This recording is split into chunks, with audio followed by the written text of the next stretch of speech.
Welcome to the Old Time Radio Westerns. I'm your host, Andrew Rhines, and let's get into this episode. This episode is going to be Challenge at the Yukon. Original air date is January 4th, 1950, and the title is Jeff Marco's Gang. Let's get into it, and I hope you enjoy. Now, as gunshots echo across the wind-swept, snow-covered reaches of the wild Northwest, Quaker puffed wheat and Quaker puffed rice, the breakfast cereal shot from guns, present the Challenge of the Yukon. It's Yukon King, swiftest and strongest lead dog of the Northwest, blazing the trail for Sergeant Preston of the Northwest Mounted Police in his relentless pursuit of lawbreakers. On King! On, you huskies! Gold discovered in the Yukon. A stampede to the Klondike in the wild race for riches. Back to the days of the gold rush, with Quaker puffed wheat and Quaker puffed rice, bringing you the adventures of Sergeant Preston and his wonder dog, Yukon King, as they meet the Challenge of the Yukon.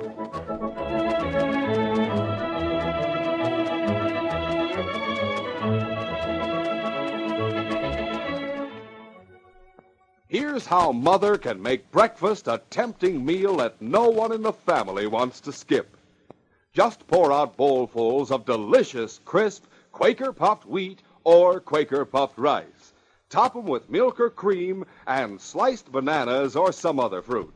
Man, oh man, there's a delicious way to start the day.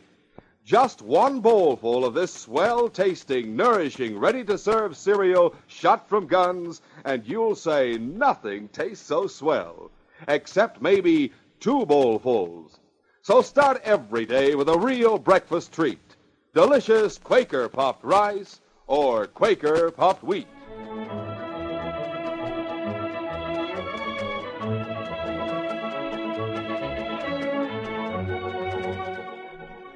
Jeff Marco had convinced 2 of his friends that there was plenty of gold to be had in the Yukon. Gold that other men had already dug from the ground. With Ollie and Gus, he had started out by way of White Pass from Skagway that summer. And before they reached Whitehorse, Jeff had already proved to his 2 unscrupulous companions that they could make their way by taking what they wanted. It was while they were still traveling through the pass that they made their first haul. Hey, Jeff. Gonna need more supplies before long. Don't have much money to get them with. Yeah, that's right. That's right. I know it. Stop worrying, will you? Who's worrying? Who's worrying? As for you, Ollie, stop repeating everything you say. Drive me loco with that habit of yours. Sure, Jeff, sure.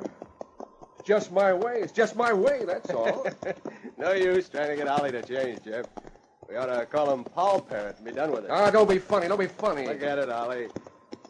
What are we going to do for dough, Jeff? Hey, look ahead on the trail. See them 2 coming this way? Yeah.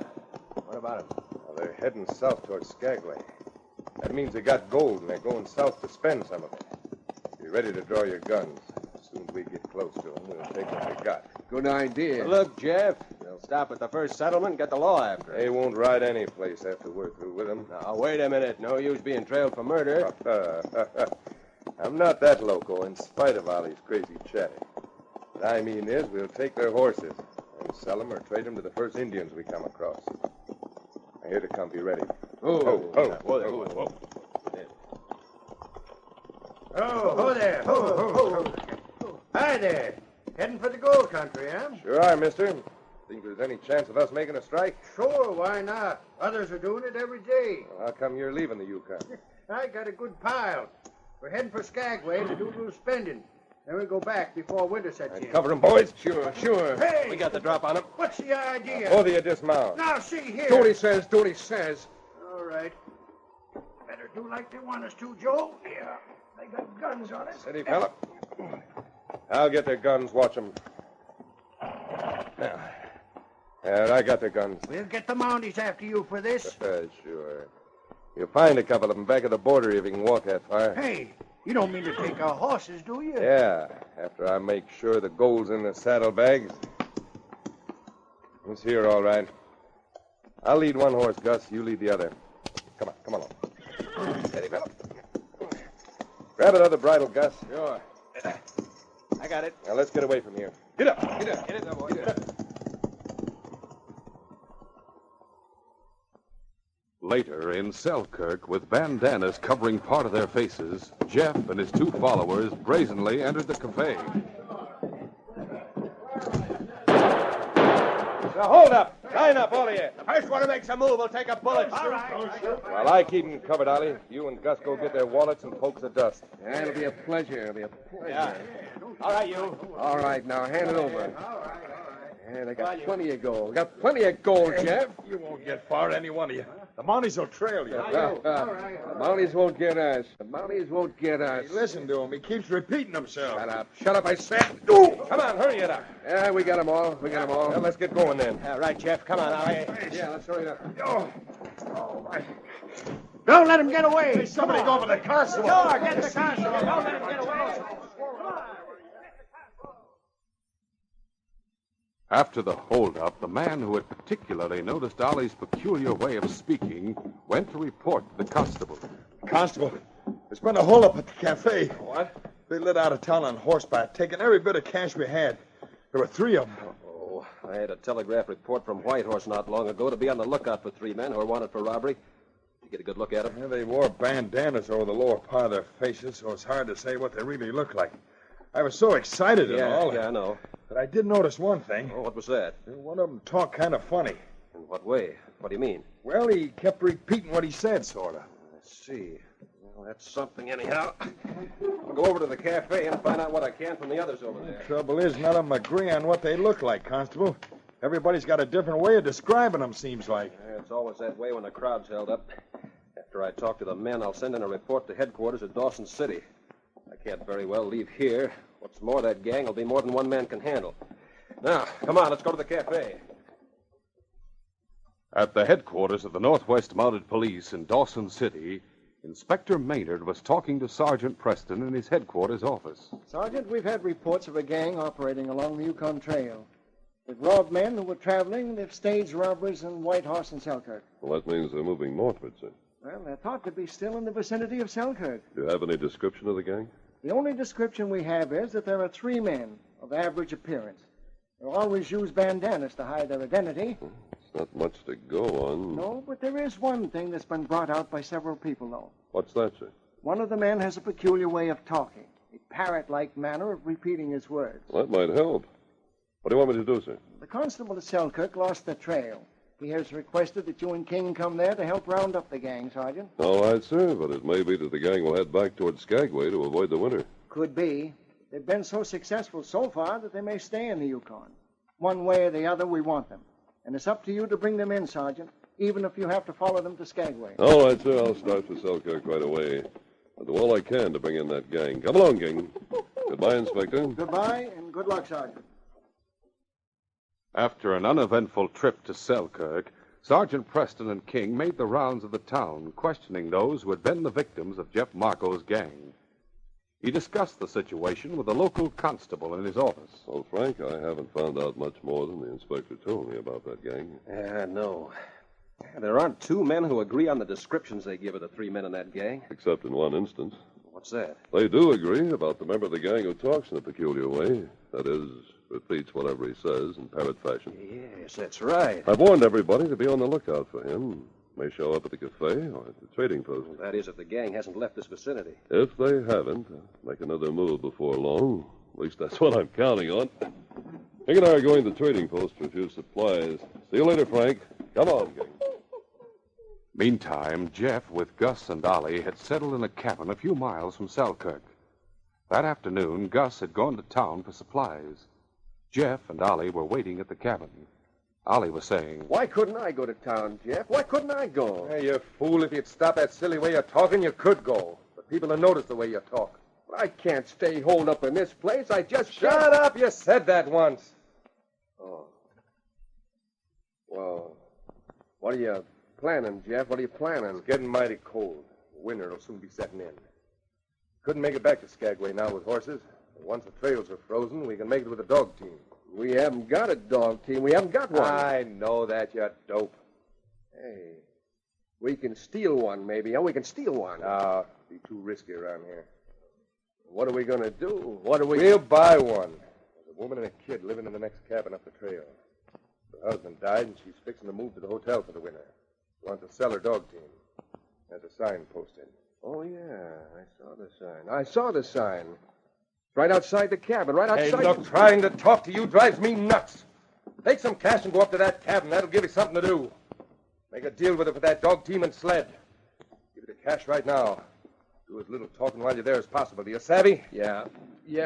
Now, look, the price she's asking is printed on the sign out in front of her cabin.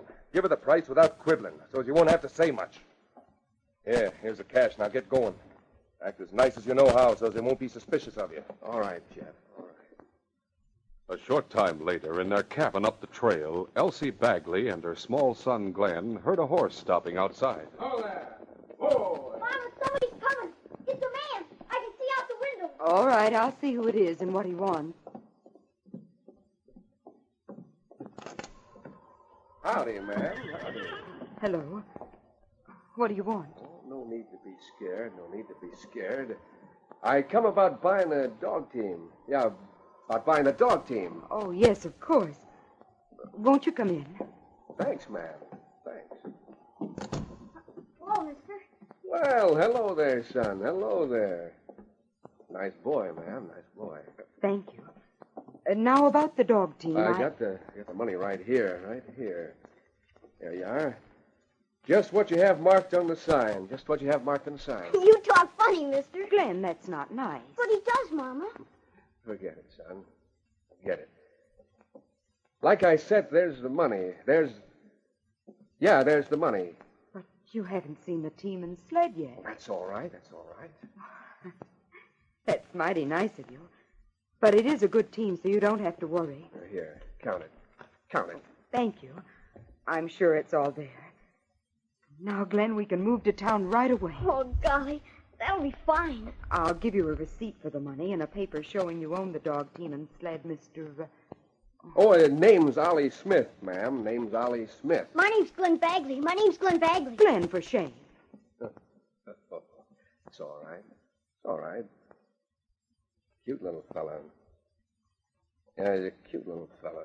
I'll go into the other room and fix the receipt, Mr. Smith. Then you'll own the dog team. Look, mister. Shut up, Button. Shut up, understand? Oh, golly.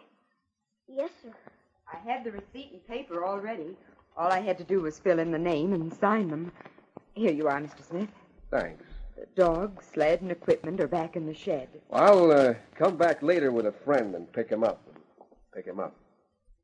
Bye, ma'am. Goodbye, and thank you so much. Goodbye, mister. Goodbye. Button your lip, kid. Glenn, you've made the man angry with you. Oh, gee, Mom. I bet even Sergeant Preston would laugh at the funny way Mr. Smith talks. You just wait and see if he doesn't when I tell him about it. We'll continue our adventure in just a moment.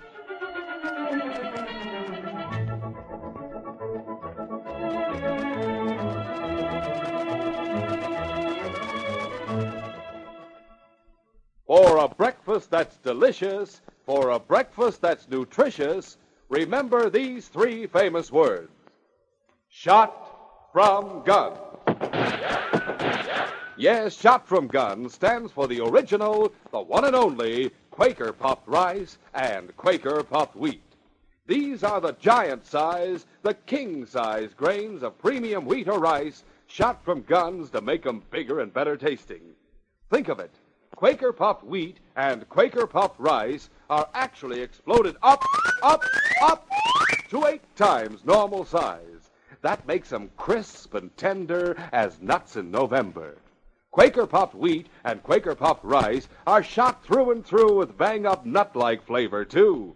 And as Mother knows, wheat or rice shot from guns makes a deluxe family breakfast that's economical, that's easy to fix as falling off a log. Just pour out a bowlful and add some fruit and milk or cream. Say, talk about good. And what's more, Quaker puffed wheat and Quaker puffed rice are good for you, too. They furnish added food values of restored natural grain amounts of vitamin B1, niacin, and iron. So how about it? The whole family will be getting off to a flying start when you eat Quaker puffed rice or Quaker puffed wheat. It's never sold in bags or bulk. To get the original, crisp, fresh wheat or rice shot from guns, always buy the big red and blue package with the smiling Quaker man on the front. Get Quaker puffed rice and Quaker puffed wheat.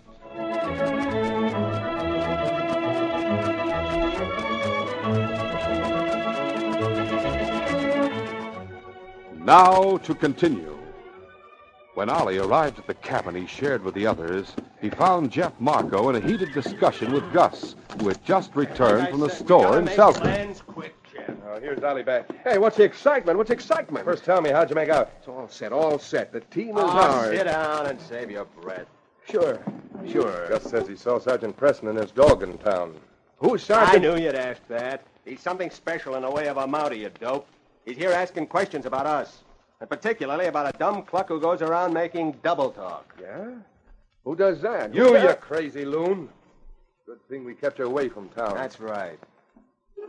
Hey, it's beginning to snow outside now. By tonight, maybe we can start out with the dog team. Yeah, we'll sell our horses at that settlement south of here, Beaver Creek. So far, Preston has nothing to put him on our trail. We ought to be safe if we get started south tonight. We'll pack what we need, pick up the dog team on the way. Only thing is, that woman will notice there's three of us. She's leaving for town tonight. She's leaving. And we'll watch until we see her go by. And we'll set out. That Mountie can do all the snooping he wants around Selkirk.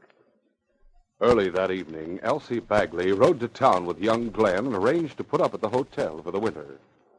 The following morning, when Sergeant Preston learned they were in town, he took King with him and went to see them. As he entered the lobby, he saw them leaving the dining room. There's Sergeant Preston and King. Hello, Glenn. We were just coming in to see you. Oh, golly. King seems better than ever. Good morning, Sergeant. Glenn's been anxious to see you and King. I heard you'd moved into town for the winter. You came to Selkirk just in time. That's quite a storm outside. Yes, I know. We didn't get a buyer for our dog team and sled until yesterday afternoon. Did you get what you wanted for it, Elsie? Well, yes, I did. I expected to be argued into a lesser price, but the man who came to buy the outfit didn't quibble at all. Golly, he was funny, Sergeant. Now, Glenn, you mustn't make fun of people. I was rather ashamed of you yesterday, the way you laughed at Mr. Smith. But gosh, Mom, the way he said everything twice and all, it was funny. I know, Just but a minute, Elsie. Did Mr. Smith repeat his words, as Glenn said? Why, yes, he did. Poor man, he probably can't help something that's become a habit. I'm sorry Glenn even brought it up. It was embarrassing the way Glenn... I'm glad he did bring it up. Why? What do you mean? You're fortunate the man paid you for that dog team. A man with his peculiar habit is one of the bandit gang that's been operating around here. Golly, was he a bandit? Oh, Did he take the sledding team with him? no, he was to pick it up last night. I left the shed unlocked for him. I see. I'll get my team and head out that way. If I find that gang because of Glenn's information, he'll get a nice reward. Oh, golly. Come along, King. We have work to do. See you both later. Bye. Sergeant. Bye, Sergeant. After getting his dog sled and team ready, Sergeant Preston stopped by for a few minutes to talk to the constable. Well, Sergeant, you look as though you're prepared for a trip. Don't tell me you're leaving in this storm. Yes, on the trail of the gang we've been talking about. The man who has the peculiar way of talking bought a dog team for Mrs. Bagley yesterday. Let's pick it up at her cabin last night. Say, that is something. Want me to go with you? No, you may be needed here, Frank. King and I'll try to trail them to their hideout. Oh, and you think they're holed up in the vicinity? Well, we have no reason to think we've got a line on them. We'll get going now. Good luck, Sergeant. Thanks. Come along, King.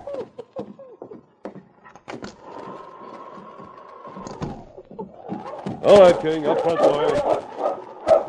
On, King! On, you huskies! Within a short time, Sergeant Preston approached the cabin where the crooks had been living. He decided to stop the cabin and ask if 3 men had passed there with a dog team, thinking the gang might have gone toward town. Looking! Hey, husky! Holla! Come on, boy.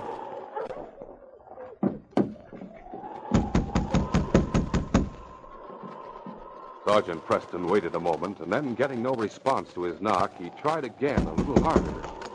Suddenly, the latch slipped and the door opened slightly, and then, as the wind caught it, it banged wide open. Oh. Anybody home? Looks deserted, King. Let's step inside. Well, boy, looks as if the tenant's moved out. The Mountie stood a moment looking around the cabin.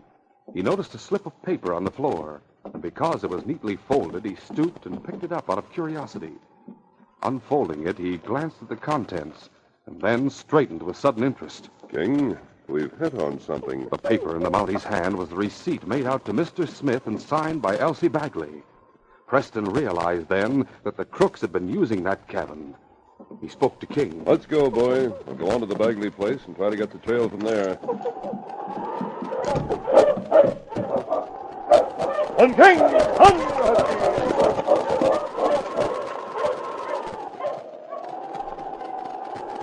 Reaching the Bagley place, Preston took King and went to the shed. Got the scent of the dogs in here, King. Might not be too faint outside for you to follow. Find them, fella. Find them. Once more, with King in the lead, Preston started out. The great dog headed southward. And Preston urged the team onward at a fast pace. On King! On, Huskies!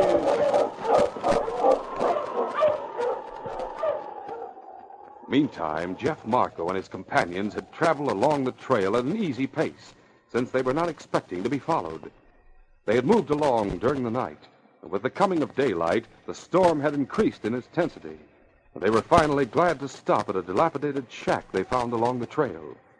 They used the broken-down furniture in the place to make a fire in the fireplace, and then rolled in blankets on the floor to rest. It was after midday when they rolled out of their blankets. Hey, it stopped snowing outside. Stop snowing. Yeah, we heard you the first time.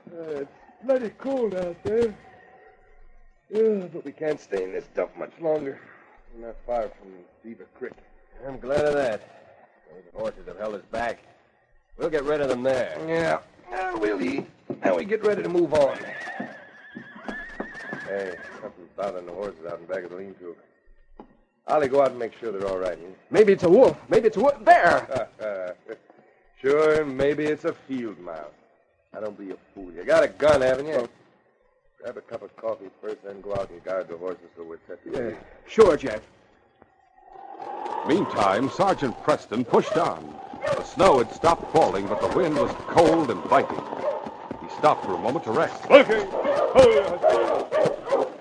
We made good time, boy. We'll soon be at Beaver Creek. They may stop there a while. The wind was blowing up trail toward the Mountie and King. Just as they were about to start moving, they both heard the sound of a horse's whinny. Guess you heard that too, eh, King? Seemed to come from just up around the bend. We'll get moving now and find out. Up front, boy. On King!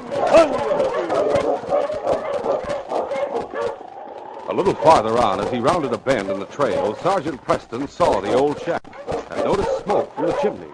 He pulled the team over under a protecting ledge and stopped. Okay, put on. Someone's in that shack, King. We'll go on without the team and investigate. Come on, fella. After gulping some coffee and food, Ollie had gone out to the lean-to where the horses were tethered. Jeff and Gus were packing up to continue their trip. Suddenly, the door opened and Sergeant Preston and King entered. What the... Hey, look, I'm outie. Hey, don't you believe in knocking, mister? Then why the gun? The gun is just a precaution. I want to ask a few questions. You got nothing on us, Mountie. Maybe not. But as I said, I have a few questions to ask. As Preston gazed intently at the two crooks, the door opened quickly and Ollie pressed a gun at the Mountie's back. Put him up, Mountie. Put him up. I saw you come in. I saw you. Oh, the double talker, eh? Ollie, you fool. He won't live to take us in for those holdups, Jeff. He won't live. You men are the ones I'm trailing. Won't do you any good knowing I'm going to plug you, see? From the corner of his eye, Preston saw King crouch, ready to spring. The Mountie spoke sharply. Take him, King! Oh, take him on! The great dog grabbed Ollie's gun arm. The crook dropped his gun. Don't move, you two. Preston, still holding his gun on Jeff and Gus, spoke sharply to King. Down, King. Watch it, boy. You're not taking me, Mountie? No, you're not. Oh, I admit it. All right, now you there, drop your gun. All right. I'll take the guns. Sergeant Preston gathered up the crooks' guns. He had Gus and Jeff stand together with King in front of them, watching until he tied up Ollie. Then Jeff was tied, and finally Gus. There, King, that does it. I'll take them to Beaver Creek. I think we can make them talk after we get them there. The following day, Sergeant Preston and King were waiting in the constable's office when Elsie Bagley and her son Glenn entered. Oh, Sergeant. Hi there, King. Hi there. Take it easy, Glenn. You're beginning to double talk like the crook we caught.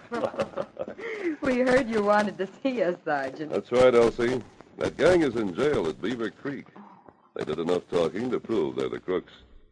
The constable has something to say to Glenn. What is it, Constable? What is it? There he goes again. Glenn, there's a reward for information leading to the capture of that gang. You gave the information, so the reward's yours. $5,000. Oh, thank heaven. I was wondering if our money would hold out for the winter. Now I can buy a dog like King. Can't I, Mom? Can't I? Of course you can buy a dog, Glenn. Yes, but you can't buy a dog like King. There's only one like him in the whole Yukon. King agrees with you, Frank. Or it might be he's trying to say the case is closed.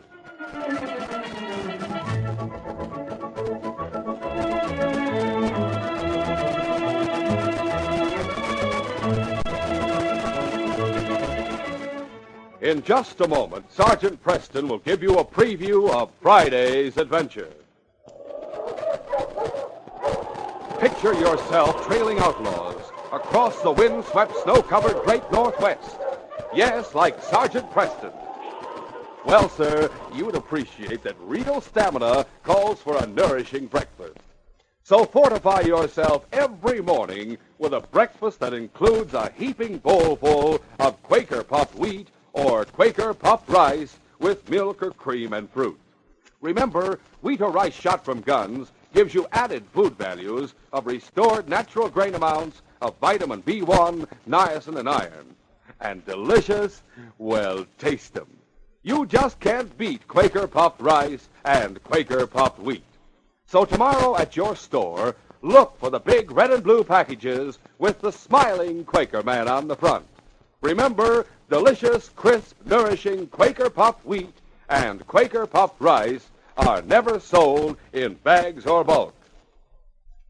Now, the makers of Quaker puffed wheat and Quaker puffed rice remind all parents listening to this program that poor school conditions handicap our children and weaken our nation.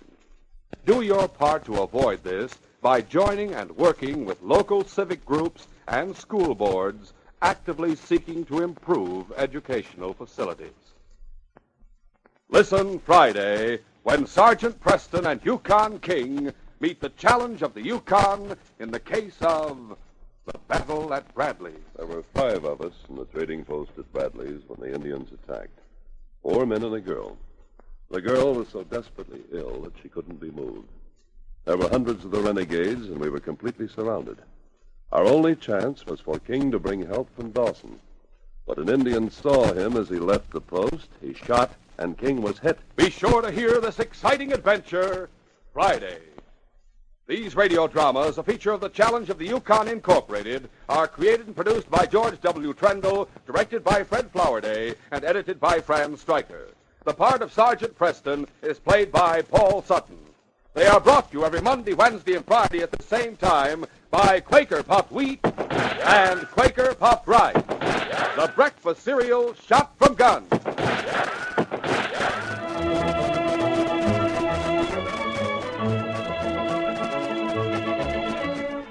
Remember, for delicious hot breakfast, enjoy Quaker Oats. The giant of the cereals is Quaker Oats.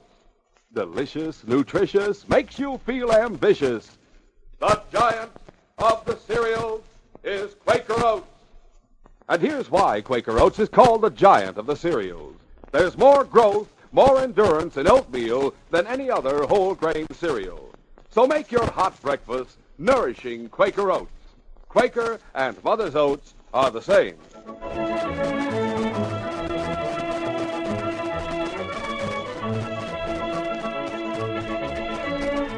This is J. Michael wishing you goodbye, good luck, and good health from Quaker puffed wheat and Quaker puffed rice. So long. This is ABC, the American Broadcasting Company.